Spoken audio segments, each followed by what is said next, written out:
Romeo and Juliet. Story. Here is a summary of the story of Romeo and Juliet superscript 1 superscript 2 superscript 3. The story takes place in Verona, Italy. Two powerful families, the Montagues and the Capulets, have a long-standing vendetta. Plot *: the Montagues and the Capulets fight again, and the Prince of Verona says he will banish the next person who fights. The Capulets plan a party to introduce their daughter, Juliet, to a man named Paris who they want her to marry.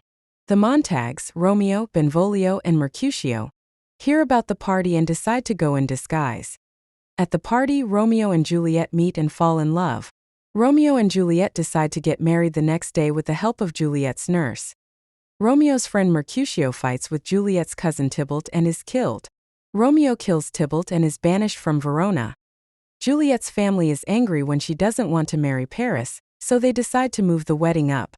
Juliet fakes her own death to avoid marrying Paris, but Romeo believes she is really dead and poisons himself in her tomb. Juliet wakes up to find Romeo dead and kills herself as well. The two families agree to end their feud when they see what their fighting has done to their children. Themes *: love versus hate. Fate. Loyalty. Appearance versus reality. Characters. Romeo Montague. A young Montague who falls in love with Juliet at a ball. Juliet Capulet. A young Capulet who falls in love with Romeo at a ball. Tybalt. Juliet's cousin who fights with Romeo and is killed. Mercutio. Romeo's friend who fights with Tybalt and is killed. Friar Lawrence.